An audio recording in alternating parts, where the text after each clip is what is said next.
Мындан туура 15 жыл мурда түптөлүп, ошол жылдары өткөн балыкчы шаардык кеңешине шайлоодо добуштардын 87% алган Тынчтык партиясы ишин жандантты. Өлкөбүздө тынчтыкты орнотуу, орток аракет аркылуу Кыргызстанга татыктуу кызмат кылууну максат кылган тарыхый кенен партиянын саясий кеңешинин жыйыны бүгүн өтүп, жаңы лидер шайланды.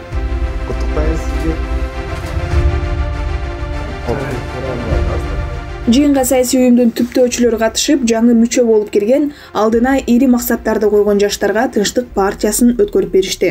Күн тартыбына бир нече маселе каралып, уюмдун алдыда жасай турган иштери, келечекке пландары, анын Кыргызстандын өнүгүүсүнө тийгизе турган таасири тууралуу сөз болду. Биздин өлкөгө азыр Кыргызстанга тынчтык өтө керек. Биримдик менен тынчтык болсо, азыр Кудайым бурса, биз мамлекетибизди, Кыргызстаныбызды сактап кетебиз. Ошондуктан мен айтайын дегеним, бул Тынчтык партиясында азыр жаштар демилгелеп, жаштар бул партияны көтөрүп чыгып, Кыргызстандын туусун колуна алып, ушунчалык бир жан дүйнөсү менен иштейбиз деген биздин аркабызда жаштар өтө көп.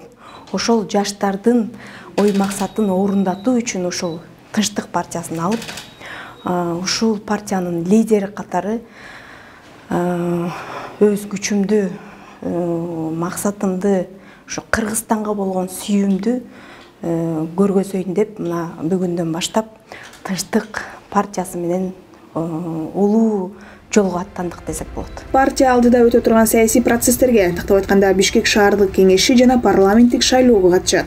Программасы жана курамы тууралуу алдыңкы күндөрү өтө турган съездде маалым болот. Эң башкысы, аталган партиянын артында 30 жылдан бери бийликтен түшпөй келген эски жүздөр эмес, жаңыча терең ойлонгон, билимдүү, ар тараптуу профессионал кадрлар турат.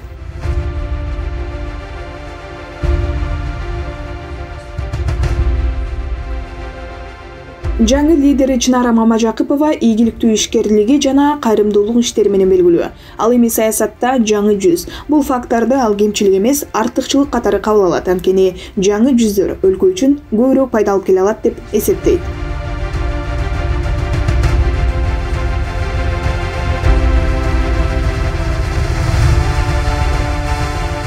Тынчтык саясий партиясы мамлекетке кызмат кылууну каалаган жаштарды катарына кошууга жана шайлоого катышууга шарт түзүп берүүгө даяр.